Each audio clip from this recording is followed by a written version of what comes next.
Why did you kill Ashley? I'm innocent. What about the testimony from all the witnesses? How much is missing? Oh, that's top secret. They have to kill you for that. Mark, Julie, troopers just told me the gunman was taken into custody. Thomas Kelly surrendered. That sentence was met with anguish and tears from Hector Padilla's family. And as the walls fell down, neighbors were shocked to see what was inside. There are still pieces of debris in the road. In fact, the impact was so severe, a piece of one of the parked cars landed in a tree. Police arrested 3 suspects on firearms and assault charges related to the shooting. They say this is connected to an ongoing investigation into a specific group of people who are involved in a number of shootings throughout the area. Pleasant Valley High School is where Aiden Paez goofed around with his friends, played basketball, took part in an anti-bullying club, and impacted so many lives. It's also where roughly 200 people gathered tonight to honor his memory after he was murdered. The vigil is starting right now here along the Susquehanna Warrior Trail in Chickasha. Tensions and emotions were high as hundreds of Scranton educators prepare to strike. The employees we talked to say they believe the cuts should be coming from the top. Why Pennsylvania? Why is Pennsylvania so important to enter this race in the state? Caroline, Pennsylvania is a bellwether for the entire country. About 4,000 to 6,000 people came through on opening day, but organizers say that number is expected to triple on Saturday. The drive-in is back for good. Virgil called it a real-life David and Goliath story, one where the little guy wins because they believed in something. Now that's what 900 people were here to celebrate tonight. They say right now it's not as bad as it was in 2018 when they had severe flooding, but as you know, we have a long rainy night ahead of us, so we'll continue to update you on conditions down here in Schuylkill County. Scene here of a house fire in Wilkes-Barre. We're on the 100 block of Park Avenue, dealing with dangerous road conditions across our coverage area. I'm here with Sandy. We're actually in her backyard, and take a look at what the flooding did to her backyard. Now, Sandy, tell me what happened. You said it was very fast. Oh my God, it was raining hard and hailing, and I just happened to look out my back door, and all of a sudden this water is coming so fast like a river. Harold Hallman III admitted he killed at least 2 women in Pennsylvania, and police say they're not his only victims. It was an emotional day for the families who are still trying to heal. Tiana was a one-of-a-kind girl. He took my baby, but Tiana lives on. And they just wanted friends and were trusted the wrong person. Wednesday, family of Erica Schultz and Tiana Phillips came face to face with the women's killer for the first time, as Harold David Hallman III pleaded guilty to first-degree murder. There are no words to explain what you go through, and when it's something so horrific. Police say Hallman met 26-year-old Erica Schultz of Bloomsburg online. December 2020, he drove her out to a wooded area off Hobby Road in Butler Township, Luzerne County, where he bludgeoned and stabbed her to death. Once police arrested Hallman and charged him with her murder, he admitted to killing Tiana Phillips of Berwick in June of 2018. He also met Tiana online. He told Luzerne County detectives he picked up Tiana from her friend's house, drove her to the same remote area, and killed her the same way. He told police 6 months after killing Tiana, he went back to the scene with his wife to collect her remains, which he put in a dumpster behind a local movie theater. He admitted to what he did to these girls. For somebody that can stand over young girls and watch them suffer as those girls did, it's just not Tiana. It's all 3 of them. Hallman is also charged with the murder of 21-year-old Ashley Parlier in Western Michigan, who disappeared in 2005. Luzerne County Deputy District Attorney Daniel Zola says his crimes go back even further. We found out that back in 99-2000, he was living in Germany, abroad, and that they had a criminal history on him there. He killed a young man in almost the exact same manner as these young women were killed. Judge Michael Vogue said Hallman is evil and handed down 2 life sentences without the possibility of parole. Do you think there are more that we don't know about yet? Yes. Definitely. If you sentence him to death, what if there's more victims in his hands that he has yet to come forward about? Those families will never get answers. He took 3 beautiful and precious young women from this world, and after today, he's going to be forgotten and rot in a cell while our sisters are going, their light and beauty is going to shine forever. Tasha said she always suspected Hallman was the reason her sister was gone, and she spent years trying to prove it. Tiana's body was never recovered. Hallman will eventually be extradited to Michigan to answer for his other crimes.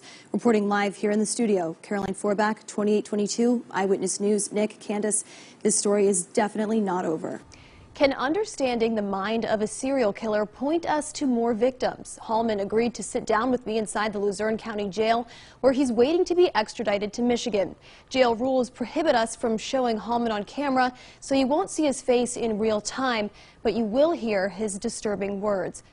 I mean, I killed him. I hit him in the head with a log, and he died right there, probably. I don't know exactly. It was dark. You know, we were sitting there by a campfire. I hit him hard, and I hit him multiple times. That's how Harold David Hallman III describes what happened on May 30th, 1999, when he killed 21-year-old Joseph Whitehurst in Ramstein, Germany. 2 decades later, Hallman told police. You wanted to see what it felt like? In a way, yeah. Yeah. I mean, it was a curiosity of mine, of course. It's part of the reason it happened, yes. That's part of the reason. And I did. What he felt wasn't remorse. Nothing, no drug can ever equate to that experience. Like, there's nothing out there. It's just, your mind is just, well, for me, it was just gone. We know when Hallman came back to the U.S., he killed more people. We just don't know if he's being honest about how many. That stems from my wife, because I know when my wife was interviewed by the police, she kept saying that I could have killed up to 10 girls or something stupid. I heard all about it. There are no others.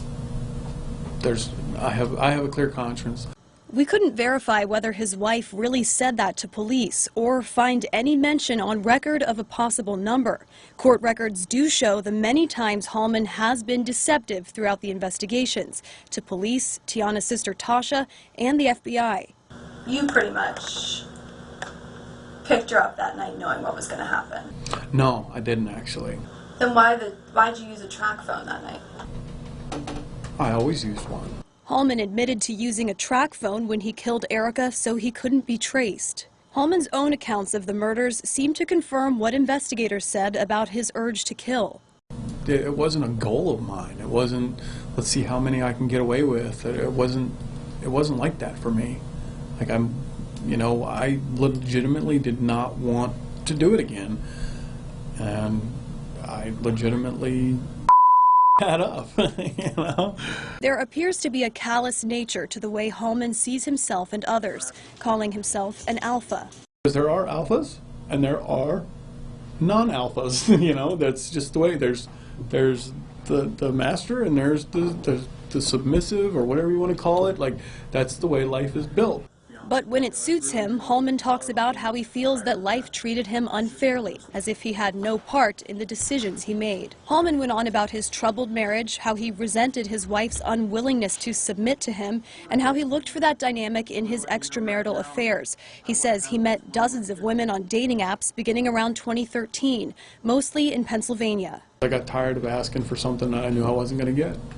So I just, went out and found it wherever I could find it. Hallman blames the women in his life for a lot of his problems. He talks about his infidelity with as little compassion as he does his murders. It doesn't matter how you do it. There's different ways to do it. There's different ways to, make people disappear or take people's lives. Once they bleed out, they're dead. Doesn't matter who they are. Throughout the interview, Hallman deflects, talks in circles, and never shows emotion. We learn Hallman is someone who moved around a lot and changed jobs even more. He says he's an outdoorsman, and he liked living so close to the Appalachian Trail. When he talked about taking his victims into the woods along Hobby Road, he said this.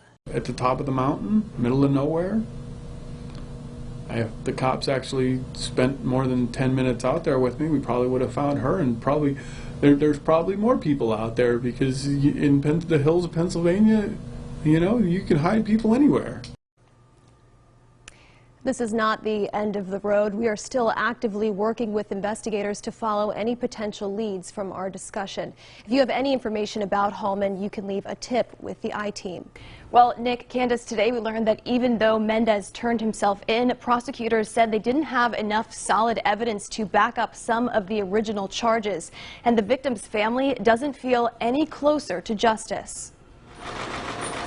Gabriel Hernandez Mendez received the maximum sentence for homicide by vehicle, but the young victim's family is far from satisfied. 1 year to 2 years for a child's life, for somebody that was driving careless, I don't think that's fair at all. On the evening of June 12th, Mendez hit 15-year-old Hector Padilla with his pickup truck while Padilla was riding his bike in Hazleton. Mendez fled the scene and Padilla later died at the hospital. I miss him every day. I cry every single day. Not a day goes by, and it's something I wouldn't wish on anyone. About a month later, former Hazleton police chief and now private investigator Frank DeAndrea got Mendez to turn himself in. But Mendez's truck never turned up. Mendez was originally charged with homicide by vehicle as well as accidents involving death or personal injury and failing to stop and render aid. But those charges were dropped when he pleaded guilty to homicide by vehicle last month. Hector's family is still concerned about the plea deal. They worry it means they'll never truly get answers. How can you plead guilty when you hide in the truck? So I don't know why we're not going after the truck. Why you hide in the truck if you don't have nothing else to hide? It's like they say, it's not what you know, it's who you know. And the judge felt the same when he looked at the case. Why would you get rid of a charge that carries a mandatory minimum of 3 years to give him a case that carries a mandatory minimum of 3 months? Mendez is the father of Republican gubernatorial candidate Lou Barletta's grandchild. Hector's family questioned whether that connection influenced the outcome. Luzerne County District Attorney Sam Sangodolce said that's not true. Sangodolce said that while Mendez stated that he hit the kid on the bike, they lacked physical evidence they would need to prove Mendez was driving the vehicle that hit Hector Padilla if the case went to trial. And while the truck is still missing, there's also not enough to charge Mendez with tampering with evidence. In order to tamper with evidence, you kind of have to have the evidence. So there have been repeated searches for the VIN number. It's never popped up. That's something that we intend to address, but as far as the charges here today, that was something that we couldn't get over the hurdle for tampering with the vehicle. A Barletta campaign spokesperson told Eyewitness News, quote, Lou learned that a private investigator believed that Mr. Hernandez Mendez was a potential suspect less than 24 hours before he turned himself in. Law enforcement has been handling this tragedy from the beginning, and Lou never had any contact with police, prosecutors, or the judge working on the case, end quote. Nick, Candace? He has more hair than me. If Angel Cirillo's kids can't take the school bus, she'll have to bundle up her 1-year-old baby, put him in a stroller, and walk her boys about 15 blocks to and from Isaac Tripp Elementary School. Yeah, I have 3 kids walking them up to school. It's a far walk in the snow, in the rain. I'd have to get boots on, a bunch of coats. It would be. We'll have to wear 2 coats. It would be a nightmare. Cirillo's husband takes their car to work in the morning, and the school doesn't allow early drop-off. It would either be him being late for work every day, or I would have to be walking. Her neighbor across the street is in a similar situation. She didn't want to appear on camera, but she's one of the parents on South Fillmore Street who received this letter from the Scranton School District. It says bus routes have been developed that do not provide transportation to students within the walk zones. If a child's residence is in the walk zone, plan on walking to school. The walk zone is 1.5 miles for elementary students and 2 miles for secondary students. Following the recovery plan, district officials are trying to cut transportation costs with less vehicles and more efficient bus routes. That means they will no longer transport students who don't qualify. We were not maximizing student capacity. Is that true? Correct. Okay. So again, those are all factors that we need to improve upon, but I believe that will impact the financial impact, the financial piece that you're all looking for. Parents that live here at the 130 block of South Fillmore Street say their kids will need to walk to Isaac Tripp. I'm going to do the walk myself and see how long it takes. My official time was 36 minutes and 39 seconds. Parents say there has to be a better way to save money, like redistricting as they close elementary schools. One of my concerns is we're within walking distance from 2 other elementary schools, but our homeschool is strict. Change the boundaries around if you're really trying to save money and stop giving unnecessary raises. Some neighbors there still stranded tonight. WBRE WIOU Eyewitness News reporter CarolineRForeback joins us live with a close-up look at the damage. Caroline? This is Brook Road, or State Route 1005. Now, this section has been closed since yesterday morning following Tuesday night's storm. And not only is it a hazard, it's making for some very difficult commutes. Probably shouldn't be doing, but it's the only way I'm going to get home, so what are you going to do? Briefcase in hand, VP of Honesdale National Bank Brian Wilkin climbs down chunks of broken road and carefully maneuvers across the creek to get home from work for the second day in a row. Yeah, all this was road yesterday, or a couple days ago, and now it's now it's not, but I'm going to make it home. Tuesday night, heavy rain flooded the creek along Brook Road in Berlin Township. Fast-moving water overwhelmed this culvert and collapsed the road.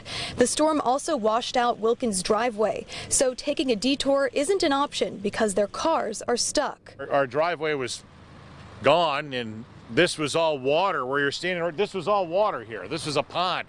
So we drove around back, then walked down through the woods and got to the house. Across the street, Anne Marie Ulver was also stranded the morning after the storm. I looked out the window and I saw a lot of water down here by the bridge that I have to cross to get to this main road. And I could see that it was blocked with a lot of debris. Floodwaters carried the culvert in pieces about 50 yards downstream. Neighbors were still cleaning up debris Thursday evening. The road is a major artery in the community, the damage disrupting commutes and school bus routes for a lot of people. The section of road is closed until PennDOT can repair it. Neighbors hope that happens soon. Yeah, it's inconvenient for a few days, but we'll make it work.